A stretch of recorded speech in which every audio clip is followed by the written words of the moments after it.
temperatures dropping throughout the day yesterday and overnight, creating some slick spots around eastern Kentucky this morning. So gotta be careful out there. And the closings and the delays are starting to come in. I think at this point, the last check that I did, we only have one closing right now, but several 1- and 2-hour delays. You can, of course, see those scrolling at the bottom of your screen. I think Letcher County just came in with a delay. That's right. I haven't been keeping track of those, but I know they're coming in. I've been chatting with our colleagues over at the National Weather Service, and we were talking about different areas who were reporting different things. They had gotten some reports up toward Wolfe County of some slippery roads up that way, and I've had reports from basically all over the region. So they've issued a winter weather advisory this morning till 10 o'clock, and I'll show you the counties included in that here in just a second. But be very careful this morning. If you don't have to be out before sunrise, I would wait just a little longer. Once the sun comes up, it will help a little bit because it's going to keep our temperatures going up. But I'd say we'll stay close to freezing or below it until about 10 or 11 o'clock in the morning. So give the crews time to get out and get those roads salted and cleaned up a little bit if you can. If not, be extra careful. Black ice, a big issue,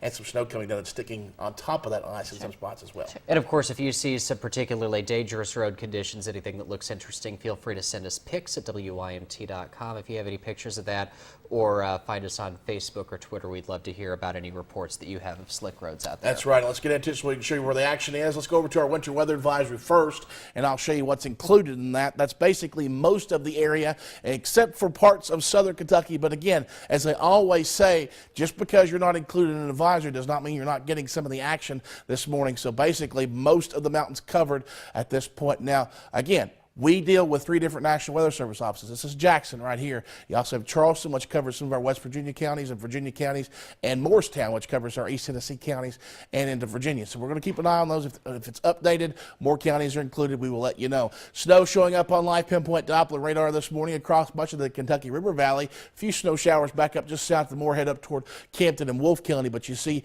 from Hazard east, a few snow showers showing up, and there is much more falling from the sky than what we can show you. It is basically one of those situations where it is so fine, the drizzle is too light to scan, at least the one we can show you. It's out there, but you're not seeing it on radar. It doesn't mean it's not coming down. Just means it's harder to see. 20s across the eastern half of the area. Same thing down to the south. We're going to continue to see those temperatures fluctuate just a little bit as we go through the first part of your day. I'll probably update this forecast here in a second to go over to the travel forecast because of those school closings and delays. But right now, your bus stop forecast, freezing drizzle and some flurries, even snow showers in some areas this morning coming down. So be careful that, again, black ice, our main concern. Clearing skies by later today. Temperatures will climb into the upper 30s. So once we get past the morning, I don't think it's going to be as much of an issue. We will see some late day sunshine come into play as well. It's the last 6 hours. It really started to pick up and intensify just a little bit as we went into the overnight. Now, we talked about this yesterday. We had the chance of it. It's just sometimes it's really hard to predict freezing drizzle or the light snow activity because it's hard to show up on the computer models. But this time it pegged it a little bit. Didn't have a whole lot of confidence in it, but I'm glad I put it in the forecast yesterday because now it's coming through parts of the mountains. The eastern third of the country active on the coastline, but back off toward the to the west of that, not a whole lot going on outside the East Coast. So we're going to continue